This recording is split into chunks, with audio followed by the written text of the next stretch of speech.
Hey everybody, welcome back to the Everything's Taken podcast, the podcast that Wood and I tried to name something, but everything was taken. So, unfortunately, you are stuck with that every time. every single time. Wood, how are you? What's going on? I'm very excited and a tiny bit nervous. This is already my favorite podcast by far. I know it will be hard to compete with your favorite, which was Rue, where we talked about Earthbound for a solid hour, which was fun for everyone involved. Yes. But today we have a very amazing voice actress called Melissa Hutchison. Hutchison. I was going to say Hutchinson without an N. You voiced a character, probably the one you're most well known for, in my probably second favorite game of all time, because nothing can knock out Zelda, but it is impressive that it did it. Clementine in The Walking Dead. Yes. And I am just so excited to talk to you right now. We met back in last year in August, I think, at Game On Expo. Yeah.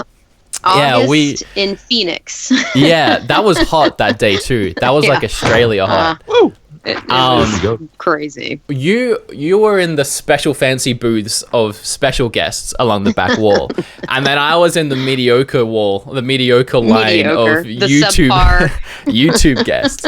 And for the entire weekend, I was like, you were right behind me. I'm like, I want to go and say hi, but I don't want to be that guy. I don't know what I'm gonna say, but eventually I'm like, you know what, screw it. I am such a fan. I'm just gonna go over and be a fan. I'm gonna be that guy.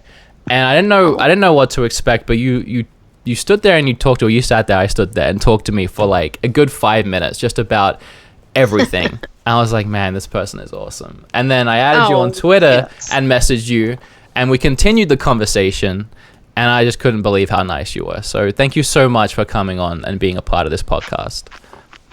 It is my honor, my pleasure, all of that. That was very kind. Those were very kind words you just threw at me. So thank you.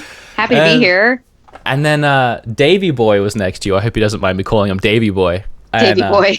I talked to him too, and that was a very short conversation, but he was also very nice. He was dauntingly cool.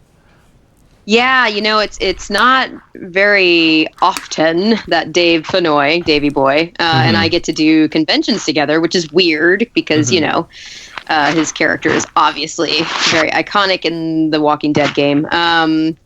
So it was really cool. It was cool being there together because it had been a long time since we'd done a con. Now, I have, as expected, a ton of questions. Okay. So we don't have to get through all of them. Feel free to answer them as long or as short as you want to, because I've got some that are like maybe questions too, in case we keep going. All right. I'm going to give you nothing but yes and no answers to everything you ask me. That'll get us there. In fact, I'll just nod. We'll maybe get through all of them if you take that approach. No. Okay. No. Yep. And I was saying before the call to Eric, I'm a little scatterbrained today because my sweet little baby boy, my little kitten that I got about 6 months ago, we had to take him to the vet to get him neutered, unfortunately. The wife decided that was a good idea. Yep. And so this is the longest I've been apart from him, and I didn't realize how dependent I was on the little guy. So I'm hoping he's going to walk in that door and interrupt this podcast at any minute because I miss him. Okay. And I can't wait to say hello when he gets here. I totally get it. I want you to know, these are the games you voiced that I've played. Okay. Superman, Man of Steel, Time Crisis 3, Death Jr. 2, Kane and Lynch, Dead Men, 2 Sam and Max games. Now, those, out of everything I've said so far, those were like favorites of mine. Sonic and the Black Knight. You voiced Ash, I believe it's pronounced, in League of Legends. Yes. You were in the Back to the Future Telltale game. You were so far in all the Walking Dead games, the main series. I think there's a Michonne one in there somewhere. Wolf Among Us. You played Toad, I believe, in Wolf Among Us. And Beauty. You're in 2064 Read-Only Memories, which I haven't played the newest version, which is a fully voiced version, which is coming to Switch at some point. We're going to talk about that. And Marvel vs. Capcom Infinite. That's a lot of games that I've played that you voiced. Do you remember voicing? Impressed. Do you remember voicing all of those? Like Superman, Man of Steel? Do you remember that? That was my very first voiceover job It was a long ever time ago. in the universe. it was a long time ago, and that was the first gig I booked, like a paid. I'm doing the voice acting thing gig.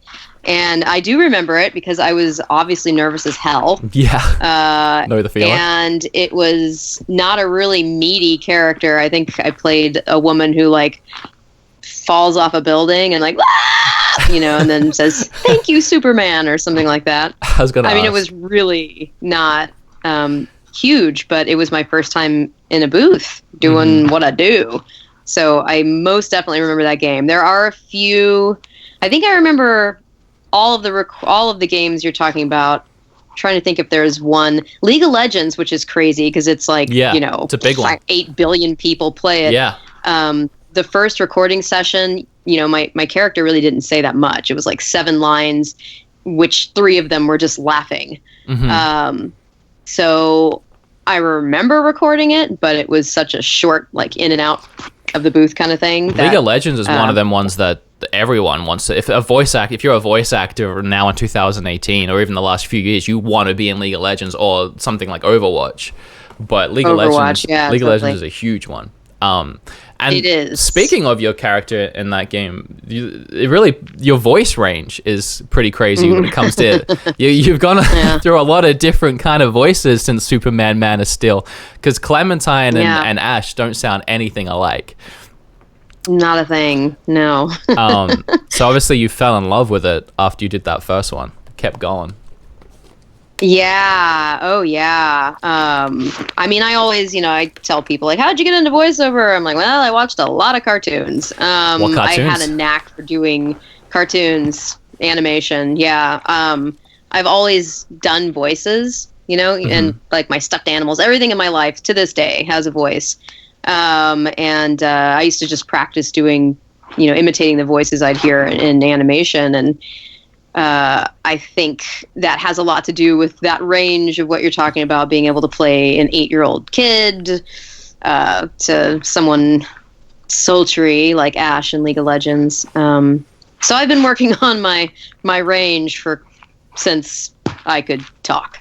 So when speaking did you? You go. Just so you know, I'm still here. I was, you know. My next thing was going to be stupid anyway, so you may as well do yours. No. You know, no, I'm actually really curious because I'm really not familiar with your work. I've heard your voice before, but I obviously didn't associate your the name with the voice. So when Wood booked the podcast, I was like, oh, that's cool. But I don't really have any of the background information, so I'm pretty much here. I'm here to learn about your foray into voice acting. So I'm actually really curious. Like, what did you actually start with other than video games? Like, I mean, this is a video game centric podcast, but like, what was your actual first kind of role? Like, how would you describe your first experience in the voiceover booth? Like, not that I'm some sort of, you know, world famous voice actor or anything, but I dabble a little bit, and it's really cool, and it's like it's very nerve wracking when you're trying to deliver something, especially if somebody's paying for your time. So like, I'm really curious to hear your first experience in the booth. Well, yeah, I mean, I think the Superman game, that was pretty brief. As far as video games go, my first experience was probably the most kind of scary bit was just feeling like you were able to take direction and do what they want and give them different takes and different reads and different, you know, I mean, to this day, that's like my number one goal is when a director, whether it's games, commercial, animation, whatever, I always am really honed in and focused on making sure that I give very distinct different takes on the read. So I'm kind of neurotic about it, actually. It's kind of like a cool like challenge that I give to myself. So, you know, my first experience in the booth was just, I definitely, those were the things that I would focus on, but probably feel most nervous about is like, oh shit, am I allowed to cuss on this? We do on the podcast. Bleep me out. Yeah. Okay, all right. My channel is completely family friendly, but the podcast is there's only so much you can do with an Australian in it. Okay. All right. Good point. So, you know, it was my story is a little unique also in the fact that I actually started doing voiceover. So I'm like the worst person to ask as far as like, what did you have to do to get into voiceover? Because I actually went to high school, stay in school, kids, with who turned out to be my agent in San Francisco. I mean, I grew up with a theater background. I've always been an actor. But as far as like taking classes to find the agent and learning how, booth etiquette and all of that, I actually started doing that when I already had an agent. He was like, all right, we'll bring you in for auditions, but you need to go take some classes to learn how to be in a booth and get direction. And so my story is a little bass-ackwards, if you will, in the fact that I got the representation and then started the training. But I know I'm kind of going in a roundabout way of answering your question. No, it makes sense. It definitely felt, I was, the difference between how I go into a studio now when I book a gig and how it was when I first started is, day and night. It definitely, it's amazing how when you do something enough, you really kind of just, it's just such an easy process for me now. Not always, because as you know, if you're doing voiceover, it depends on who's directing the session, and some people are really easy to work with, and then you find some people that are like, they beat it out of you. Try that line one more time, and it's like I'm saying it the exact same time every time. Right, and then they're like, you know what? Can we hear the first take again? Yeah, we'll just go with that one. And you're like, oh my god. So yeah, no, it's as you know, it also has to do with who you're working with. And besides video games, I do a lot of commercial, and I do some animation, and it's all such a different experience depending on what you're doing. Yeah. Plus, your confidence, I'm sure, grows from when you start to when you start getting nominated for awards and then winning Best Performance by a Female at 2013 Spike Video Game Awards. Nice, boom, mic drop. Thanks for the call out.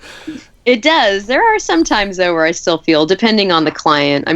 There are sessions I walk into where I still have that kind of like, oh god, kind of the nerves are going. But yeah, it's just the experience, just doing it, and over the years. My god, I've been doing voiceover for I think 17, 18 years at this point. I know that's crazy. Try not to do any math right now. I was like 4 when I started. Yeah, 4 or 5. Oh my god.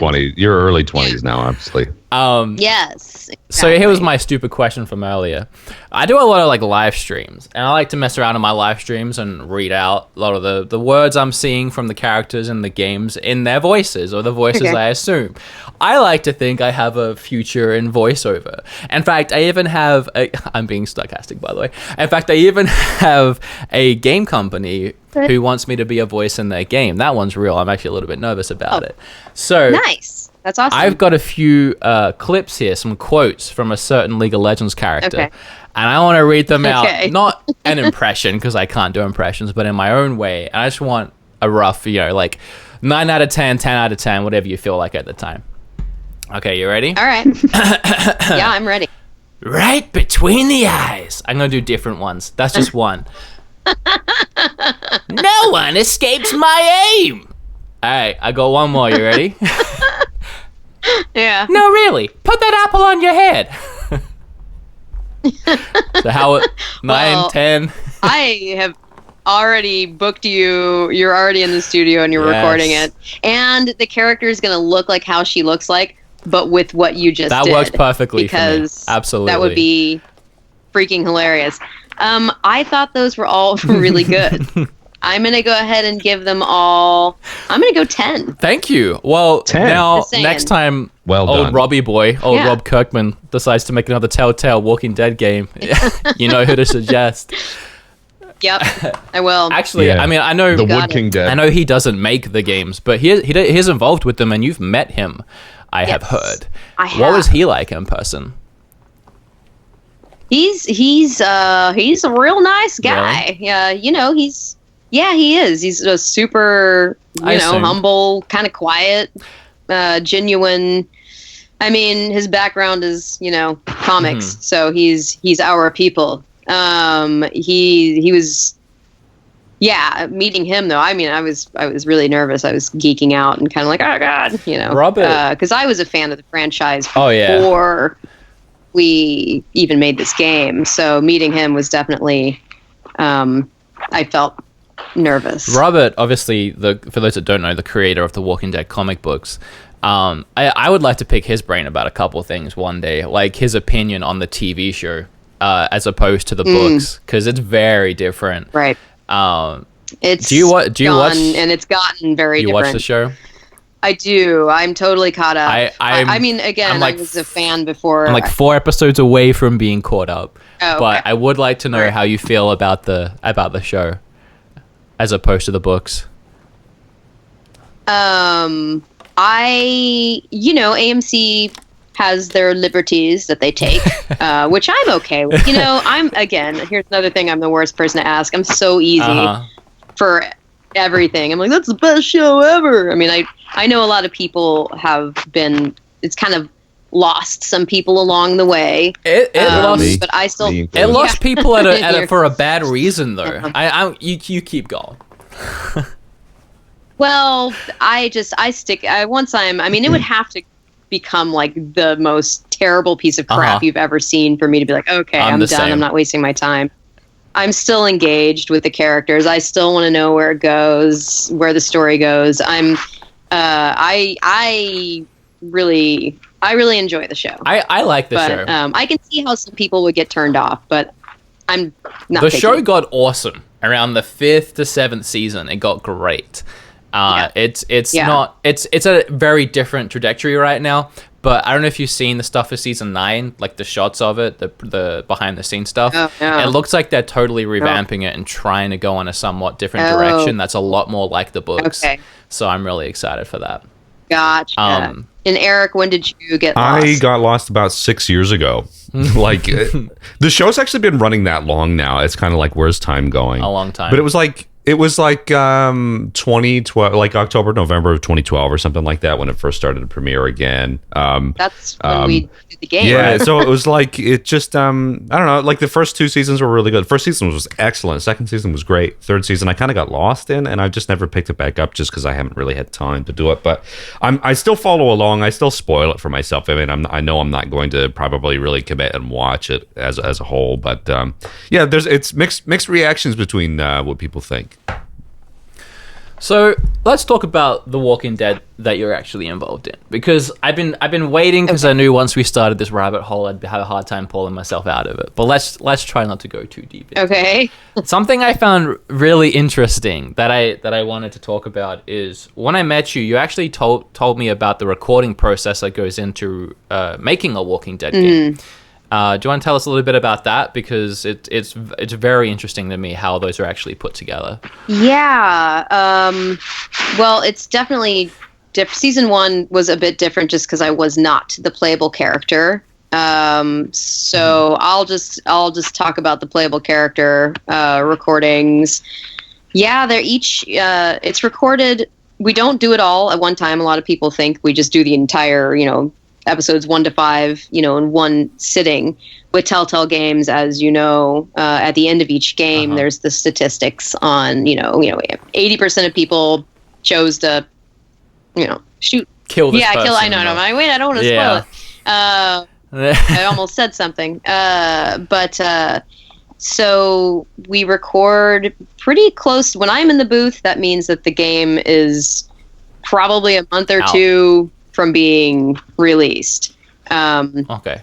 So, or 3 months. It depends. With Telltale, they tweak things. That's the first chapter, though, right? Right. The I don't know if this isn't a spoiler. People must know by now because they've already announced. But I've started recording for episode 1 of this new and final season.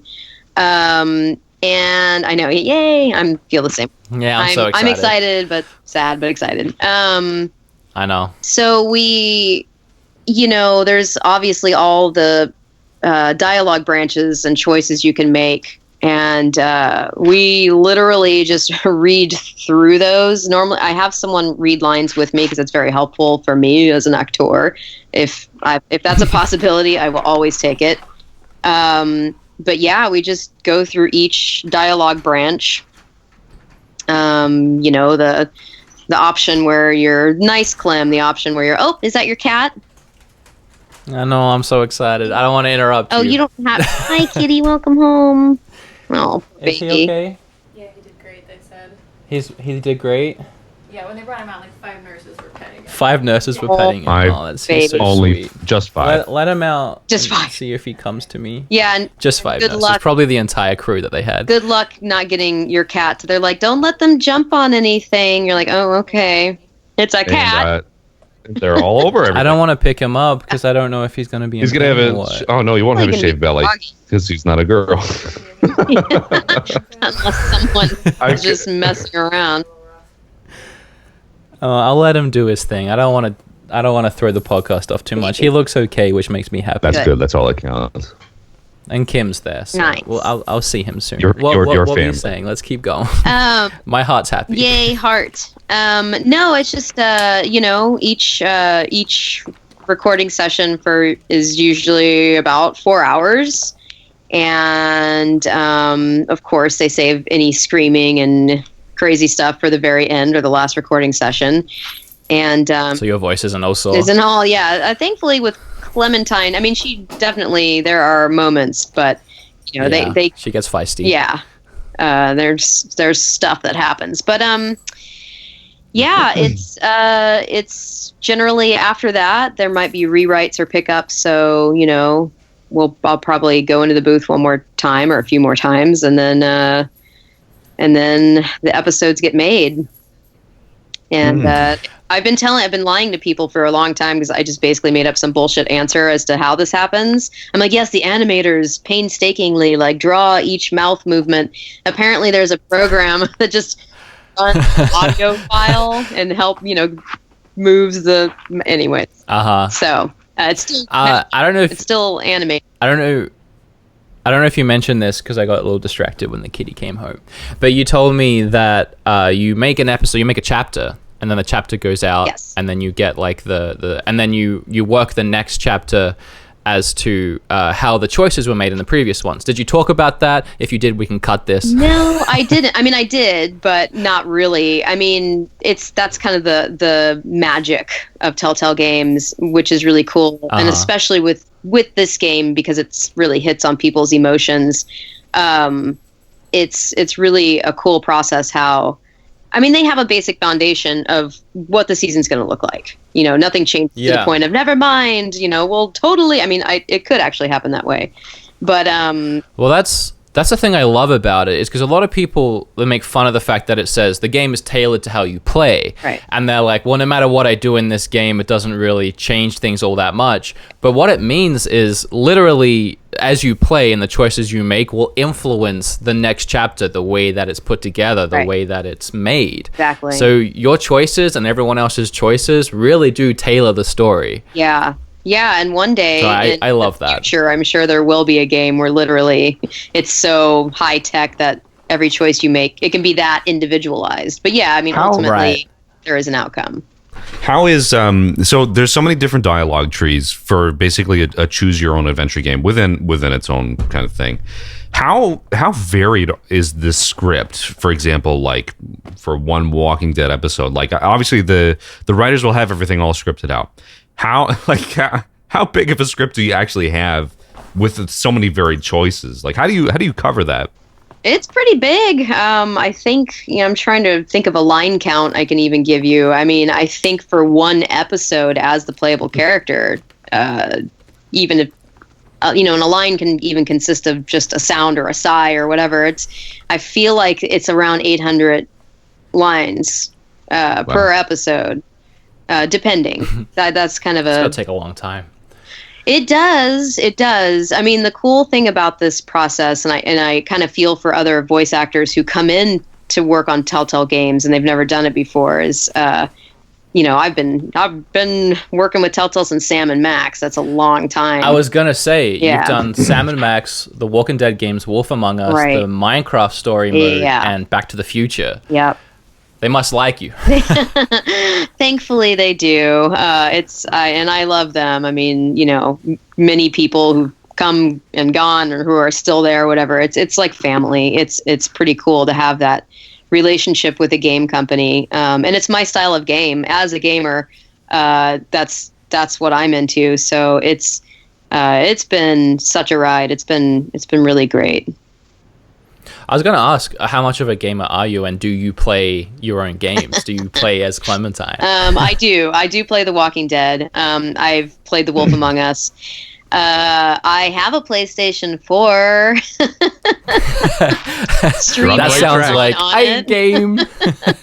I actually, I'm not as, considering how much work I do in games, I'm needing to up my game in the world of playing games, because I don't know. I was on the BAFTA, which was awesome. I was one of the, my God, I can't think of the word, a judge basically for the performance nominations for performance for a BAFTA in video games. And they were like, oh, what do you play? Like, well, we'll send you codes. And I was like, all right. Well, I was like, oh, I have a PlayStation. I went out and bought a PlayStation. And I did not have one, but I was like, well, and they sent me, I think the first game I tried to play was Batman Arkham Knight. Oh, and, right. Great game. I was like, yeah, it is. It's an amazing game. But I was like, a little convoluted though, if you're new. It's this thing. So like 45 minutes into the game, I was just like, oh my God, F this. I was like, I need to get to the performance anyways, because I'm judging performance. And I was watching a playthrough, and what took me 45 minutes was it was like 5 minutes of this person playing through the game. That's what Kim's like. That's what my fiance is like. It's hard watching her, because I wanted to play a lot of these games that I love, because I know she'll love the story and the experience. Yeah. But they're two thumbsticks. if you didn't stick with gaming past the NES and the N64 and all those older systems, it's so hard to get your head around. You can't do it, man. I tell you what, like my wife and I, when we first met, we bonded over playing Donkey Kong Country on Super Nintendo. But like that's where she stopped, and like I continued to do everything else, and she can still kick my ass at Donkey Kong Country. But it's like when I try and get her to play like a story related game, it's very difficult. So actually, there was one game similar to the Telltale kind of games, Firewatch. Oh, I totally played Firewatch. Firewatch was really good for like a like having a second player in quotes, like my wife watching the game as like the story unfolds. So like those Telltale style games are actually really good for people who are, I wouldn't necessarily say casual gamers, but a little backstory on Firewatch. Sean Bannerman and Jake Rodkin, who started Campo Santos, they are the main creatives who wrote and directed season 1 of The Walking Dead. They worked at Telltale Games. And then there's a reason why I like that game. Yeah. Yes. Sissy Jones, who plays Delilah, she was Katya in The Walking Dead, and she is a dear, dear friend of mine. Damn. So, yeah. Damn. Little small world. Little tidbit. Yeah. I like that. Yeah. That's cool. Yeah. So I am aware that for a lot of these recording sessions, you're in a booth on your own. Yeah. The relationship between Clem and Lee is probably my favorite relationship that's ever taken place in a video game. How is your relationship with him actually in real life, or at least through the recording of the games? It's interesting. I mean, and that's what I should have mentioned talking about the recording process is we do not physically.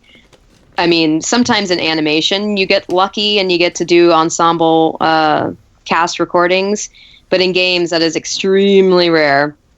I didn't meet Dave Fennoy until episode 3 of season 1, and we were actually like instant friends, and we still are very good friends. And it was this crazy experience where you meet someone for the first time, but you're instantly bonded because we were both going through this experience of being these characters, and then the reviews kept coming out for each episode, and it was just blowing up. And neither of us had ever experienced that in the world of voiceover. It's pretty anonymous nowadays. It's becoming less so, and there is like VO celebrity, but it was definitely we really bonded over the experience. And the last episode, which I won't spoil for people who have not played it, but it's very, very emotional. And I have a question about that. Yeah, I actually, well, go ahead. No, you keep going because you might be answering it right now. Well, I was just going to say he recorded his dialogue before me. So even though we weren't physically together in the studio, I did have his lines, in my headphones and was able to work off of his performance. And it was just, usually the recording sessions are, it's serious because it's a serious game, but there's a lot of in between we're all laughing and cutting up and, just totally, it's a very lighthearted experience, but, that was a very dark day and it was very emotional, legitimately emotional. That moment's unforgettable. It's what I told you. It was the one thing I wanted to tell you when I met you. It was the one thing I wanted you to know, and that's that out of every video game I've ever played, that's the only moment that's ever made me cry. Because it hit me so hard. Yeah. I don't cry easy. I cried in that, and I cried in Toy Story 3, and I don't think I can remember any other time I've cried. Can I just say, Toy Story 3, while you're on it, I saw that with my childhood best friend. Well, we're still best friends. But I saw it in the cinema with him, with the theater. I better get back to my American English. In the theater. And I was sitting next to him and we've never showed emotion to each other at all. And then all of a sudden, the toys are going down into the incinerator and I'm tears streaming down my face. But it was actually worse when Andy turns the toys over to the little girl. I was going to say that was the moment. And it was no. And I'm looking over at my friend. He's sipping on an extra large Sprite. And he's trying not to hide it. So. Pixar is really good at that. Yes, that's what they do. It was a similar moment in Walking Dead, and the whole game had such amazing voice acting through and through. And you've already answered my question, but I was going to ask what was different about that last scene, because you can truly tell it's not only your voice and you can hear the emotion in your voice, but it truly sounded like you two were having a conversation, unlike any other scene in the game. While it had felt really real through the whole game, and I had no qualms with it, that last scene was this is getting real. This is hitting me hard. Yeah. Well, yes. The cool thing about each season I've worked on is the writers are insanely talented, and they really, especially in that first season, they cruelly, heartlessly just build that bond between Clementine and Lee, and the writing was just so amazing. Done so well. It was totally nailed down. The struggle in that last chapter, just trying to get to your character, and the things you had to do to get to you, and then the way. So, okay, I'm not going to ruin it for people that haven't played it, but it has been out since 2013. Get with it, guys. People. It's my fault. I haven't played it. It's my fault. I know.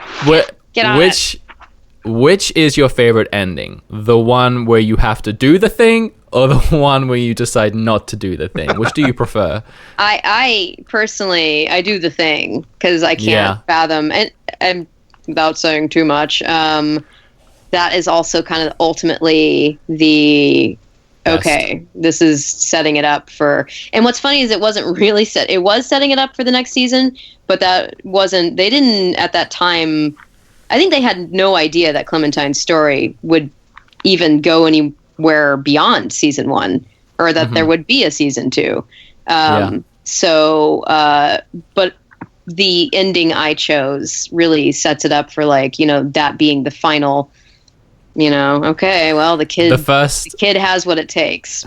The first time I played it, I couldn't do it. I was holding on hope that he would not, it would be okay. The thing. I was really hoping it would be okay.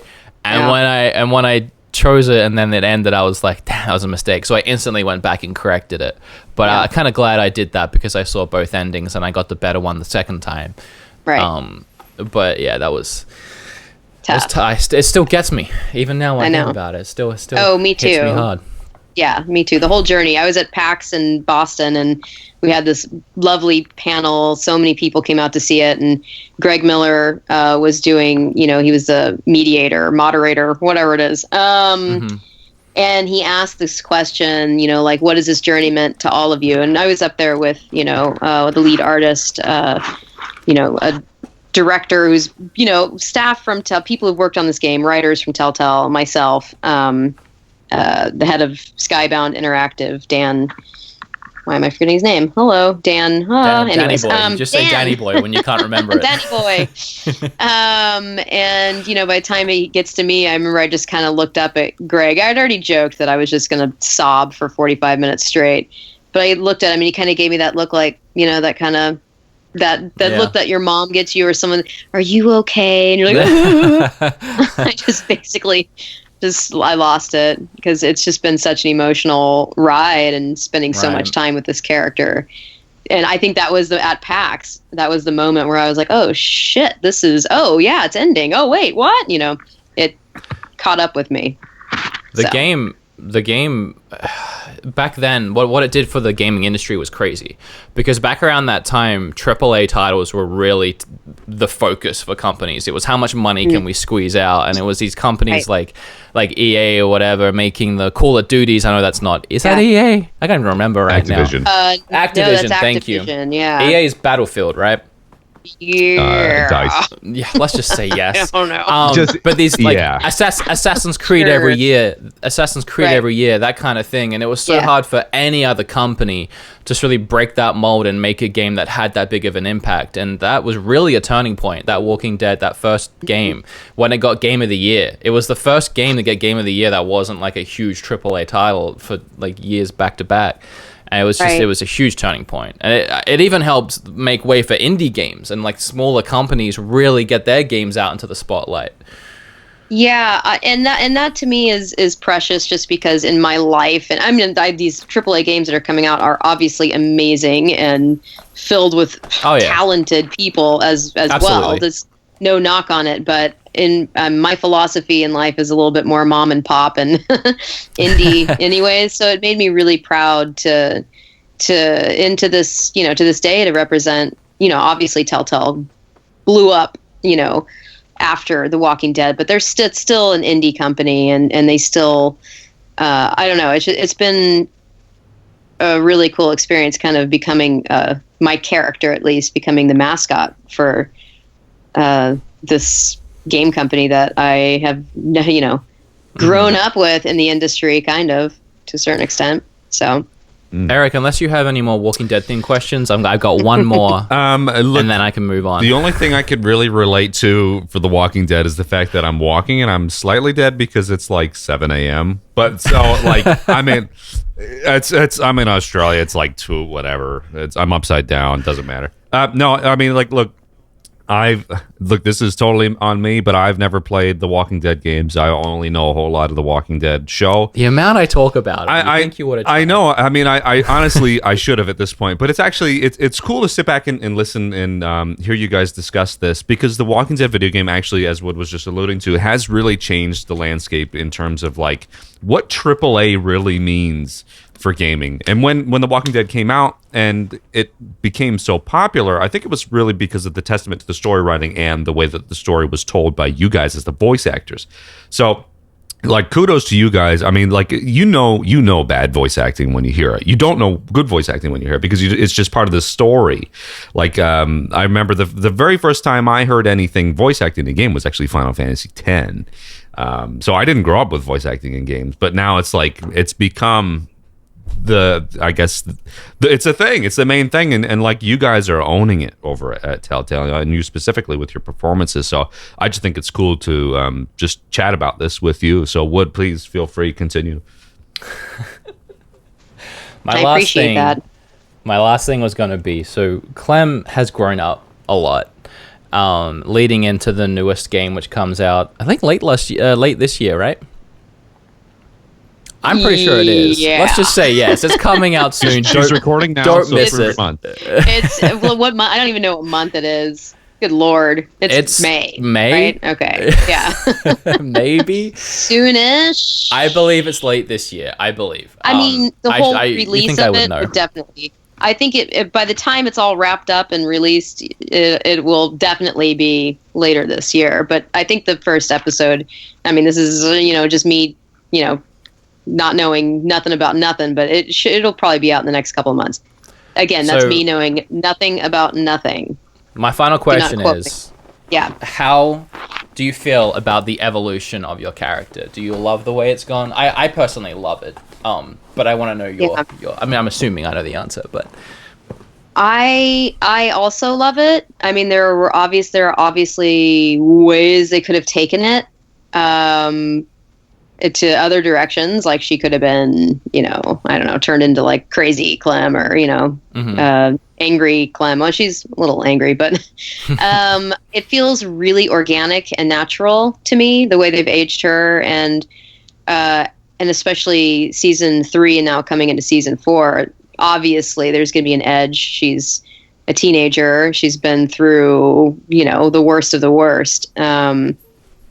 But I feel it feels really natural to me. And I think this particular game, and especially her character, is so fan driven that, they have to, I almost, God, I would hate to be a writer at Telltale because there's just so much pressure on don't mess it up. Yeah. You better not do not mess it up for us because she is so loved that is also really taken into account when as they've aged her and gone on with her, because people don't want her. I mean, they want to see her be more badass, but it would be, kind of crazy if all of a sudden you didn't feel this attachment. She has to have the essence of season 1 always within her, or else it would just feel like, whoa. And that's the great thing about her character is everything she does, even in the last game, you could see the moments that made her act like that all the way back in season 1, season 2. Little things that happen or big things that happen that have influenced her decision making and the way she acts now. Yeah. And it's great. I love it so much. The writing from Telltale and just the whole Walking Dead series, apart from the TV show, is absolutely fantastic. I snuck that in there. I'm going to keep moving past it. You're not the first. I mean, I've heard that before. So they have great moments, but yeah, and I always, it was cool because at PAX, we had, people who work on the game there, because I get to go to these conventions and, be this representative for this amazing game. Mm-hmm. But it was really nice having people who actually work on the game there, because I'm like, see, this is what you've done to people. And they're like, wow, it's crazy. Whoa. And I'm like, I told you. Yeah. So I'll move past Walking Dead. I feel very satisfied. Thank you so much. Of course. If I ever had a question, it was answered. I even asked my maybe questions because I loved it so much. Nice. I have a quick question before I talk about the next game that's coming out soon that you're working on, and that's about Wolf Among Us. Are you working on the sequel? I mean, they announced they were making it. I don't have too much information, or if I do, you'd have to kill me afterwards if I said something. She's not among wolves. So, but currently at this moment, no. Okay. But I really hope, as a fan of that game as well, because it's like, God, it's so cool. So cool. I really hope that is in the works, and I hope my characters, if it is, I hope my characters come back. But I don't know. I don't know nothing about nothing. Given your history with Telltale, I think it's probably a safe bet. But well, thankfully those characters sound so different from Clem. I mean, that's the cool thing about Clementine, is she sounds pretty different from, That's again your voice range. I actually didn't know you played the Toad. Toad's actually his name, right? Toad. I didn't know Toad that. Jr., yeah. Toad Jr. I didn't know that was you until I finished the game. Oh, I mean, it's a male character, I believe, right? It's a boy. Yeah. Boy. So I mean, I didn't. Usually, I'm really good at picking that stuff up. You can pick up Dave's voice in almost any game he's done. Is like, there's Dave. But yours, you're really good at that. Well, thank you. I mean, that's kind of the plus of just another little backstory. When I was growing up, and The Simpsons, again, don't do the math on this. The Simpsons started on the Tracy Ullman shows a billion years ago. I don't know how old you guys are, but it was a long ass time ago. Well, Eric usually looks about 25, but right now he's looking about 60. Actually, no. Normally I look about like 30, but things happen. So I'm now 25 going on 16. So cool. Well, anyways, when The Simpsons first came out, hearing Nancy Cartwright do Bart Simpson, I don't know why it was just one of those moments, because I was already like 12 or something years old, but it dawned on me like, oh my God, that's a woman. And, and look how many years she's been doing this role. And, she has a wide range as well. So it's very helpful in the world of voiceover. And being a woman, we kind of have a plus on that because we can morph our voices. Once you're a dude and your range is where it's at, it's a bit trickier. It's crazy how often that happens, and it's more and more, it seems. There's an anime I'm watching called Hunter x Hunter. They recently put it in English. And the main cast is predominantly males, and I was watching behind the scenes of the voice acting, and it was all chicks. I was like, wow, I actually, like, there was like one, I'm like, that's probably a chick, but the other ones, I was like, wow, that's crazy. And it's so really weird to see their faces when they're voicing their characters. It's like, that's dubbed like over. That's so weird. Only when I was a little bit older did I realize like Ash from Pokemon was a woman doing the voice, or a girl doing the voice. So it's like, now that I've gotten older, I've always wanted to do voiceover. But like when I was a kid, I always used to joke with one of my best friends. It's like, we used to be the movie trailer guys, so we'd get close to each other and be like, this summer. And that's all I'm capable of now with my voice, because it's just in that range. So I can't voice a little kid. I mean, I probably could, like, with proper coaching and stuff, but like, I don't know. It's like I'm such a one monotone thing, but like you're capable of so many different things, like, and what you're talking about there. So it's cool, like, to find like that some guys in shows are actually voiced by women. Right. The curse of puberty. I know. Well, Eric, if you ever wanted to get into voice acting, you do have an award winner in front of you, and also someone who was rated 10 out of 10 by that award winner. So we can give you tips. You know what? At any given time. I would love tips at any time. Thank you. Okay, so the next game I want to talk about is Read Only Memories, or 2064 Read Only Memories. It's a really awesome game. And I don't know if you've seen this, Eric, but I know you're going to love it. It's done in the style of games like Snatcher. It's inspired by Snatcher. It was initially released, so it's on right now, PlayStation 4, Xbox One, PC, Linux, Ouya, Razer Forge, Android, iOS, Vita, and Fire TV. I don't even know what half of them. I know what most of them are, but there's like Fire TV. Yeah, I don't know what that is. And there's a lot of those that originally were, I think Davey Boy, our friend Davey Boy, did the voiceover for it. Was it? Sorry? I don't know. I remember. I don't know anything about this game. Dave Fennoy. I was like, wait, who's Davey Boy? Dave Fennoy. Davey Boy. Dave Fennoy did the voiceover for it, and the rest was text. I believe that's what it was. But now it's fully voiced. Yeah. And you yourself play one of the main characters, if not the main character. I haven't played the new version yet because it was supposed to come to Switch at the start of this month, or last month, actually. And I don't know if you're aware, but as of yet, it just never dropped. There was a date for it, and the developer tweeted around the date, it's going to be a few weeks, and now we're like a month after. Do you know where your game is? Can you tell us where your game is? I cannot. But I have access to finding out.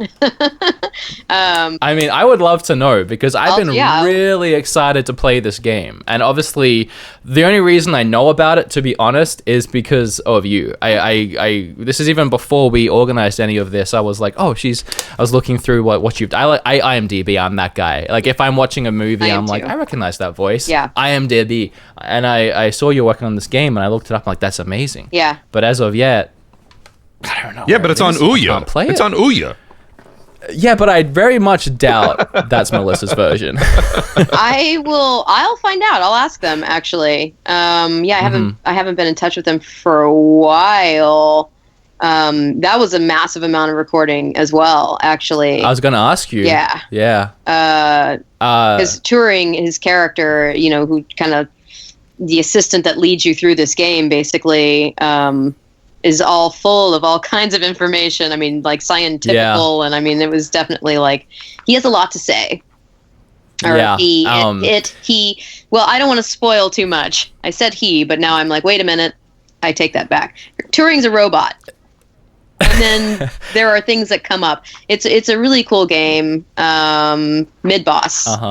They are everybody I worked with there is amazing, and we recorded in San Francisco, which is cool. I think they're not all living in San Francisco, but it was another Bay Area thing, which is kind of basically where I'm from, because I've lived in the Bay Area since I was a kid.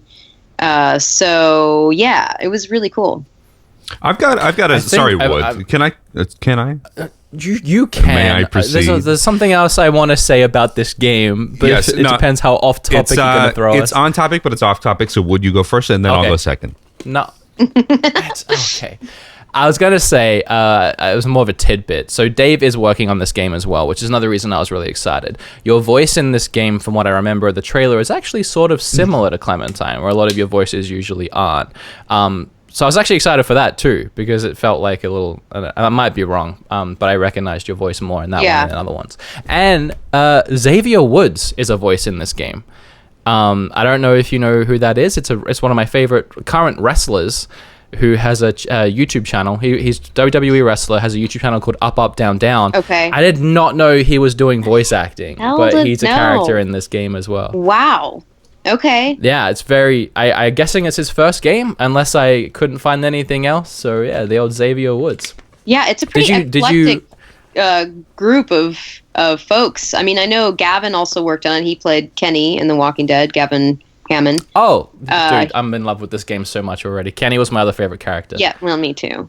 Me too. That moment in two. I know. In the second game. Yeah, we all know what we chose. Yeah, okay. yeah. Yeah. Eric, what was your question? Just because this is like my kind of background. When you go and record your voiceover lines, you just go to any random studio, like anywhere near you, or do you meet with all of the production company of like people who are working on the game? Like they fly you out there, they're in the booth with you. It's funny it depends. Yeah, in the booth. Get out, get away, man. It depends. I mean, I split my time between Los Angeles and San Francisco now. I'm in LA just as much as I am in the Bay. That's what split your time means, just so I can clarify that. Duh. It depends. Nowadays, because they have the patching in technology, a lot of times it's just, I go into whatever studio is paid for and there's an engineer, and then the clients are via, phone patch. But for the most part, and preferably for me, I like it when the directors are there. I don't know why. It's just having that human, even if it's through the glass. I like to be in the same studio with the directors and producers and whatnot. But yeah, I mean, it's kind of 50-50 on whether the people who are directing the session are actually physically there. And I go into whichever... for the Telltale games, we did record religiously at a studio in Marin near Telltale Games, but unfortunately, as he fell apart. Unfortunately, the dear friend of ours, family member, but he passed away in a motorcycle accident a couple of years ago. So it was interesting in that transition, just because it was obviously heartbreaking, but it was also like season 3. So it felt, I already felt like, oh God, I had this like new season, new people, so it was actually kind of fitting towards the character. But that's pretty rare to have a studio that you like consistently work at. Yeah. One last question in regards to the studio stuff. Do you know what microphone you use? Do I? Does it? No. Like for most of your sessions, does it vary? I mean, obviously it doesn't really matter. It varies. It varies a lot of depending on the place. A lot of people use like a shotgun mic. I think for The Walking Dead, I always screw up the name. This is where you need Gavin. You need to have Gavin on your podcast. He'd be like, "Oh yeah, man, I use the Neumann 3500 or whatever." I'm like, "Oh look, it's silver. It's a mic. Wee!" I talk into it. Yeah, I'm the same. I had to get Eric help me buy this mic. Yeah, I. That's all right. Just for my own curiosity. Stories. I think a large majority of mics in studios are I think it's Neumann, right? German piece of beautifulness. The kind that, not shotgun. The long silver kind. Down. Yeah, there you go. So, records. But I have a lot of friends. If you're wanting that info, I can totally hook you up with other people to talk to. That would be interesting, actually. Yeah. And I assume you willing to do that means you've had fun so far, which I like. Oh, totally. I'm already planning to come back on your podcast. Oh, that's awesome. Thank you so much. Season 2. It's crazy, actually, because we are down to my last question, and it's been pretty much exactly an hour. This has been awesome. My last question is just the one you probably get all the time, but I feel like it's a good one to wrap up on. What's your favorite character out of all the ones you voiced? There's been what? What's your favorite? And then what's your second favorite, in case your answer is Clementine? Yeah, it's gonna have to be. Has to be. Clementine. Yeah. I mean, it doesn't have to be, but it's just, it has to be. It kind of has to be. Yeah. Ooh, God. Okay. As soon as I say this, I mean, it's kind of hard for me to choose, honestly. Of course, they're all your babies. They are definitely. Okay. I have to say, I'm moving. You can literally see the wheels. Yeah. Spinning. All the characters are flashing before your face. Like, no. Yes. I had a lot of fun voicing Trixie Trotter in Back to the Future, just because she also got to sing, and that was I love singing. It's my other passion in life. So, and it was just a nice, sweet. She was kind of, not the sharpest tool in the shed. She was a little bit ditzy, kind of that blonde thing going on. The nightclub singer. Like that. So that was a lot of fun. But as soon as we get off of the line, I'll be like, oh, shit, I should have said. So-and-so. Yeah, there's been... Oh, and I just recently did some stuff for the Legos Dimensions games where I got to do... for the Goonies package, I got to be Mikey and Data. Which that's awesome. That's awesome. And I was a little nervous about Data because, if you've seen Data, he's... regional, if you will. But I had the best time ever because, that's like literally one of my number one favorite movies in the entire world of all time. So that's got to be one of them crazy things where you grow up with something or you just love something from years gone and then you get to actually be a part of it. That's crazy. The sound-alike aspect in voiceover has been amazing. I got to actually do the voice of Bart Simpson for an episode of Portlandia. Wow. And that's what made you... That's one of them things that made you get into it. That's crazy. Yeah, that's like childhood dream. Literally. I got to do the voice of Rudolph for some commercials. Rudolph from the Christmas specials, the little Rankin Bass animated. The red-nosed. Rudolph, the red-nosed reindeer. The one with the red nose. Heard of him. The red nose. So, things like that, childhood, those are also jobs that when I get it, I'm like, oh my God, this is what it's all about. So I think that's a beautiful place to end the professional side of your career, unless you have anything else, Eric or Melissa. I don't know. I think we've covered a lot of ground here within the hour, and I think it's been really special to chat with such a caliber of voiceover artist as yourself. No, it's cool because, like I said before, I don't know anything about what you've done, but it's been really cool to actually learn about this. So I have a reason to go back now, and I just appreciate you making time. We did have another episode scheduled like the other day. Didn't work out because let's talk about that. because I realized California is it's like 17 hours behind me where I am now. And Wood, you're in Texas, and it's like time differences just didn't work out. But it's also really cool to talk to another American for the first time, and other than my parents on FaceTime. So it's cool. Yes, we had that last podcast planned for like a week, and on the day you wake up and you're like, "Are we ready?" I'm like, No, I got a couple hours, and for you it's like 6, 7 in the morning, so you've gotten up early and everything. And I'm like, whoa, there she goes again. It's not for a few hours. See, you're just falling apart. Now, 3 days ago. This is what happens. All right, so I get up at 6 a.m. for this, and I'm like, ugh. And I feel like I should be in the Walking Dead game. And everything's falling apart. But that's all right. We'll do it live. Oh, if I had to do this podcast at 6 a.m., 7 a.m., I would not be talking. I'd be like, yeah, whatever, blah, I don't care. That's all right. I'm happy to do it. Can I say as well at the end here that I said this was going to be my favorite, and clearly it is. But something that's even more indicative of that is we usually have a midway break about 30 minutes in. We cut to a song. We didn't even do it. We forgot. Because we were so into our conversation, and it was awesome. I can't say thank you enough for this. You're so welcome.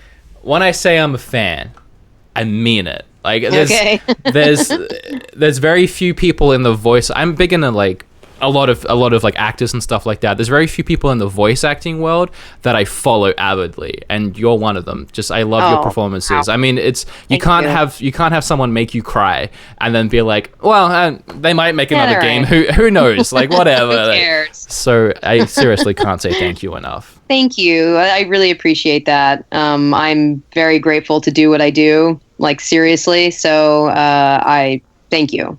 I'll just leave you with that. Thank you. And that's it. So everyone listening, Mel herself said she might come on again. So if you have questions and you're watching on YouTube, leave them down below and we can ask them next time. Also, do it. If you're a Switch owner and if you're watching my channel and you don't have the Switch, that's a little bit weird. Look out for Read Only Memories, 2064 Read Only Memories, which will be coming out hopefully who knows when, but sometime soon, because it's going to be awesome.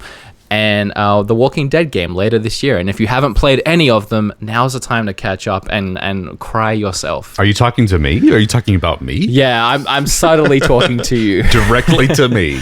I'm pretty sure Eric would play the Snatcher-inspired game before Walking Dead. Oh, absolutely. He needs to play both. Absolutely, yeah. That's on my list. But otherwise, thank you so much for joining us today, both of you guys. Thanks for making time. Thanks to everybody for listening. Feel free to please rate us on iTunes and SoundCloud and leave your comments down below. And feel free to talk about how I don't have my beard anymore. Let's just get that out of the way. So, well, you wouldn't know. It's usually like it's amazing. Like he's so good that it makes me question if I should be getting married to a woman. I don't know why you would get rid of that. You could find a bearded lady. I'm the only man who can make you turn wood. That's true. One of the few. The highest honor. the top one sexiest YouTuber gaming. Yeah, I mean, we did do a top 10 sexiest YouTuber list, and we were one. Both of us shared the top spot. It was a little conceited. Well, I am number one. It was a little conceited. Yeah, that's hilarious. All right. Well, that's it. Thanks again to everybody. Thanks for listening. Thanks for watching. And we'll see you next time on the Everything's Taken podcast, where we didn't have a name. So, E.T. You get it? E.T. The podcast to phone home about. The podcast to phone home about.